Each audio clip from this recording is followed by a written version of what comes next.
السلام عليكم ورحمة الله وبركاته، والصلاة والسلام على سيدنا رسول الله صلى الله عليه وسلم. حبايبي اخواتي في كل مكان، اهلا بيكم. انا جيهان ودي قناتي شغل يدوي جيهان انصاري.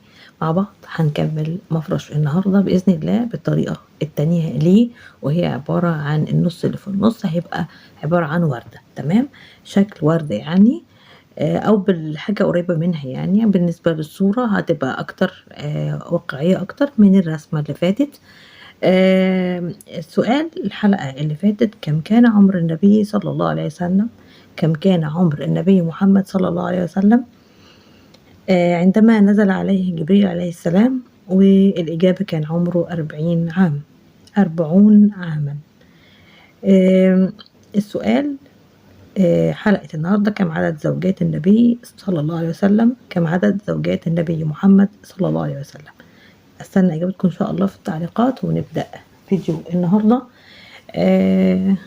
بدينا الفيديو اللي فات بسلسلة وغرزة حشو، هنكمل مع بعض غرز الحشو. تمام، اتأكد بس اللي هي فيها، ايوه دي غرزة حشو اللي عليها الدور. بعد كده نمشي. طبعا السلاسل اللي اشتغلنا فيها الاسبوع اللي فاتت كانت 6، والنهاردة الدور دوت هيبقى 7 سلاسل.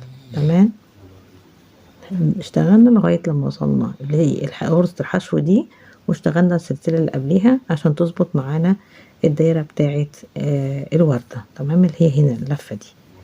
بنطلع 1 2 3 4 5 6 7، باخد الخيط وبدخل هنا وبعمل عمود 2 3 4 هنا، بعدين 2 سلسلة وبشتغل هنا 4 تاني. لحظة، العمود بدخل بس في العمود مظبوط، بدخل اشتغل 4 عواميد بالشكل ده زي كل مرة احنا اشتغلنا قبل كده.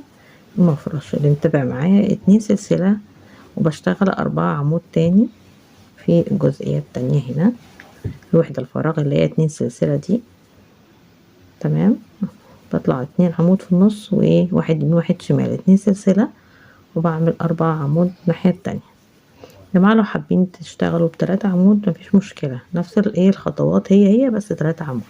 تمام، بطلع 1 2 3 4 5 6 7، وباجي هنا وبأكد على غرزة الحشو الأولانية، برفع دي كده هلاقي غرزة هنا هسيبها وادخل في الغرزة التانية.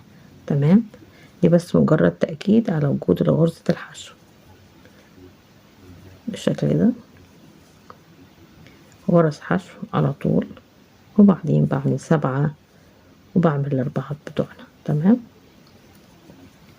حشو حشو، وبعدين 1 2 3 4 5 6 7، واشتغل ال4 عمود 2 3 4، 2 سلسلة عمود، بشتغل هنا 2 هنا كمان 2 سلسلة عمود، اشتغل هنا 2 سلسلة 2 عمود سوري بالشكل ده، و2 سلسلة عمود، بكمل. مش مظبوط العمود ده هنا، بعدين بكمل ال4 عواميد على بعض 3 4 1 2 3 4 5 6 7، وبسيب الغرزة الحشو الأولانية وبدخل في التانية. تمام، بكمل أنا بالطريقة دي على طول الخطوات بتاعتي غرز الحشو، ودي الشكل بتاع الخطوة دي. تمام، هكمل أنا بقية السطر وهرجع لكم تاني. كده خلصنا السطر بتاعنا اللي هو عبارة عن 7 سلاسل، وعملنا الغرزة بتاعتنا. جينا آخر حاجة هنا والغرزة بتاعت أول غرزة بالشكل ده اللي هي طلعناها غرزة سلسلة حشو بعد كده دخلنا في الغرزة التانية اهي برضو منزلقة، بعدين طلعنا سلسلة وفي نفس المكان عملنا غرزة حشو، بعدين غرز حشو بالشكل ده كل الايه الجزء بتاعنا ده بشغله حشو لغاية لما اوصل لاخر غرزة بالشكل ده. بعد الغرزة دي هلاقي غرزة المشبوك فيها السلاسل ماليش دعوة بيها. بطلع 1 2 3 4 5 6 7 8. تمام، زودنا سلسلة وعملنا الغرزة بتاعتنا، جينا هنا عملنا 4 3 وهنا الرابعة، وبعدين 2 سلسلة واشتغلنا هنا 1 2 3 وهنا 2 سلسلة و4 هنا كمان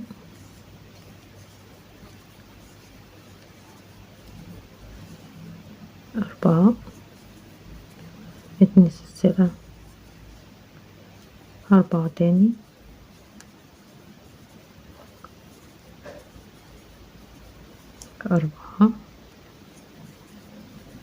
2 سلسلة، وفي الآخر هنا 4 الأخرانيين.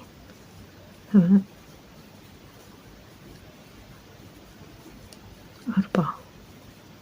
1 2 3 4 5 6 7 8.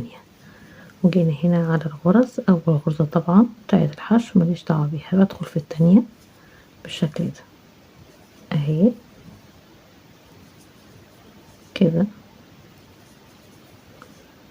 غرزة حشو لغاية لما اوصل للغرزة اللي قبل الأخيرة هي دي اهي، واخر غرزة مشبوك فيها ايه السلاسل ماليش دعوة. 1 2 3 4 5 6 7 8. بطلع هنا وبشتغل الأربعة بتوعي وابدأ أعمل الأربعات دول تاني، الرسمة بتاعتي يعني بدخل فيها. تمام، اهي الرسمة بتاعتي بتاعت السطر ده بالشكل ده. تمام، اهي بدأت رسمة الوردة بتاعتي تتظبط، والزيادة بقت في الجزء ده. تمام، يعني هنا هي الزيادة بقت هنا اتنقلت لفوق في الجزء ده. طبعا هقفلهم مع بعض واعمل التانيين. تمام، اهي هكمل انا. بدأت تريح الايه الوردة بتاعتي تريح، ويبدأ هنا الزيادة تطلع فوق. تمام، هكمل انا السطر وهرجع لكم تاني. جينا اخر السطر بالشكل ده وعملنا 8 سلاسل وختمنا السطر بمنزلقة زي ما اتعودنا في الشغل بتاعنا. تمام، اهي في الجزء ده هرفع شوية بس كده، وبعدين جينا في الناحية التانية الغرزة التانية وعملنا منزلقة وطلعنا سلسلة ودخلنا تاني عملنا غرزة حشو، وعندي 1 كده 2 3 4. تمام، بعدين 1 2 3 4 5 6 7 8 9. وجينا هنا في الغرزة الأولانية وعملنا غرزة حشو، وهنا غرزة حشو 2 كده 3 كده 4.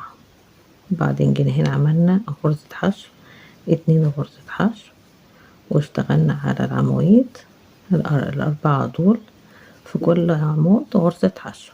تمام، وبدخل على السلاسل بعمل 2 حشو، وفي العواميد فوق كل عمود غرزة حشو،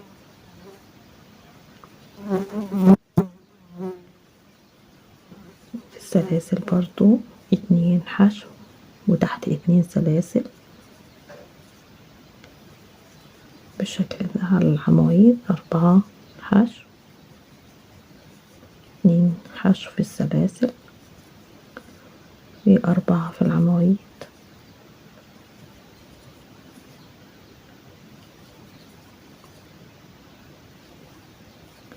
بعدين 1 2 3 4 5 6 7 8 9 سلسلة، وباجي هنا بسيب الاولانية وبدخل في التانية وبعمل حشو. حشو 2 3 حشو 4 حشو، والاخرانية هنا مشبوكة في السلاسل. اطلع 1 2 3 4 5 6 7 8 9، وببدأ بعمل الناحية التانية برضو غرزة الحشو. تمام، في العواميد وبعدين في السلاسل. تمام كده، وبعدين في السلاسل بالشكل ده لغاية لما اخلص السطر كله وانا بعمل الخطوة دي. تمام اهو بالشكل ده اخلص غرز الحشو في السطر كله زي ما عملت هنا، بعمل في كله وباجي لكم تاني عشان اوريكم الشكل النهائي بعد ايه الخطوة دي. بعد ما عملنا الوردة بتاعتنا كده خلصت، داير ما يدور. تمام، هبدأ دلوقتي اقفل الجزء بتاع اخر جزء في الوردة دي. تمام، اللي هي في النص بعمل منزلقة. تمام اهي بالشكل ده. طبعا انا كده خلصت الجزء ده وهبدأ اشتغل في ايه في الجزء ده بتاع الغرز، فبطلع بمنزلقة بالشكل ده على الغرز كلها. ممكن كمان تقطعي الخيط وتبدأي، بس انا حابة اطلع بمنزلقة كده عشان ما اقطعش الخيط. اللي حابب يقطع الخيط ويبدأ من فوق زي ما انا رايحة كده يقطع عادي الخيط ويبدأ من فوق. تمام، هقول لكم ان انتي ممكن تقطعي الخيط في الجزء اللي احنا قفلنا بيه منزلقة، اللي هو في 4 غرز من تحت، وتبدأي تعملي من فوق خيط جديد وبداية جديدة. تمام، دي طريقتين. هاجي هنا اخر غرزة بالشكل ده. تمام، بعدين بدخل في الغرزة الاولانية بعمل غرزة منزلقة، وبعدين بدخل في الغرزة التانية بعمل كده سوري اول واحدة، باخد غرزة بالشكل ده بدخل فيها في نفس المكان واعمل غرزة حشو. تمام، وادخل في كل الغرز اللي قدامي ال4 عمود. وبعدين عايزة تعملي في السطر اللي قبل كده غرزة واحدة ماشي، عايزة تعملي غرزتين برضو مش مشكلة. انا عملت غرزتين في التصوير، بس عملت غرزة واحدة في الايه برا الكادر. تمام، بشتغل على كل الغرز الحشو وغرز حشو بالشكل ده. هكملهم قدامكم، اللي عايز يعد معايا يعد. انا ما عملتش 2 هنا، فكيت وعملت واحدة بس، اكتفيت بواحدة عشان تلم شوية الشغل معايا. تمام، بس انا صورتكم ب2 غرزة مش هتفرق كتير. تمام، هاجي هنا خلصت بالشكل ده السطر بتاع الغرز الحشو. تمام، وبعدين طبعا كلهم عملتهم. بعدين بطلع 1 2 3 4 5 6 7 8، وباجي الناحية التانية في الغرز الحشو دي اهي، هبدأ اشوفها بس كده، وبعدين بعمل في اول غرزة غرزة حشو، واطلع في كل غرزة حشو واعمل غرزة حشو. تمام بالشكل ده، يعني غرز حشو 8 سلاسل، غرز حشو 8 سلاسل. تمام، هكمل انا السطر بكل بالشكل ده اهو، هكمله انا كده وهرجع لكم تاني. كده وصلت لاخر السطر. تمام، هاجي هنا على عند غرزة السلسلة الاولانية، باجي اعمل منزلقة بالشكل ده، بدخل في الحشو التانية كده، باخد سلسلة وادخل تاني في نفس المكان بعمل غرزة حشو. تمام، وبطلع غرز الحشو بتاعتنا. اللي عايز يعدها يعدها يا جماعة عشان ما يتلخبطش. تمام، ممكن تعدي الغرز، انا الحقيقة ما عدتهمش بس هما العدد معروف يعني، عشان 4 هنا 4 عمود وهنا واحدة يبقى 5، فكل خطوة محسوبة معروفة يعني عدد الغرز. اللي بيحب يعد يعد. تمام. بكمل غرز الحشو لغاية الآخر. تمام. هنا بالشكل ده.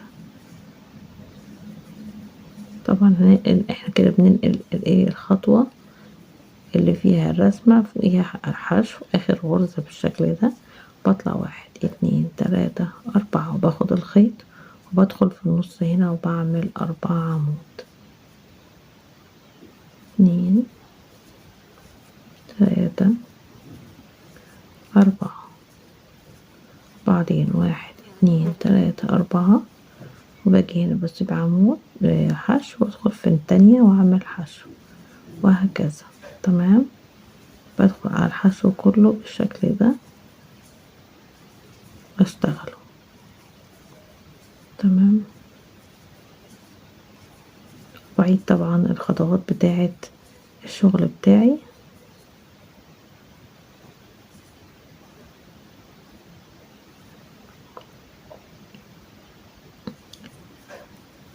بمشي بغرز الحشو على طول بالشكل ده طول الغرزة بتاعتي. بس بحاول اعمل لكم وحدتين عشان تركز المعلومة اكتر. غرز الحشو بعدين في اخر واحدة بالشكل ده 1 2 3 4 وباجي هنا في النص بعمل 4 عمود. 2 3 4 بعدين 4 سلسلة 2 3 4 بسيب غرزة وبدخل في التانية. تمام. بمشي بقى على طول السطر كده. في الخطوة التانية 4 عمود في النص. تمام. هكمل انا السطر كله وهرجع لكم تاني. كده وصلنا لاخر السطر. باجي هنا وبعمل المنزلقة بتاعتي في اول سلسلة دخلت فيها في الدور دوت. هنا بعمل منزلقة بالشكل ده وبدخل في الغرزة التانية وبعمل منزلقة برضو وبطلع سلسلة وفي نفس المكان السلسلة غرزة الحشو بعمل غرزة حشو وبمشي غرز حشو في نفس المكان لغاية لما اوصل للطرف التاني. تمام. بالشكل ده فوق كل غرزة غرزة حشو. همشي للآخر خطوة بخطوة معاكم كده. تمام. غرزة حشو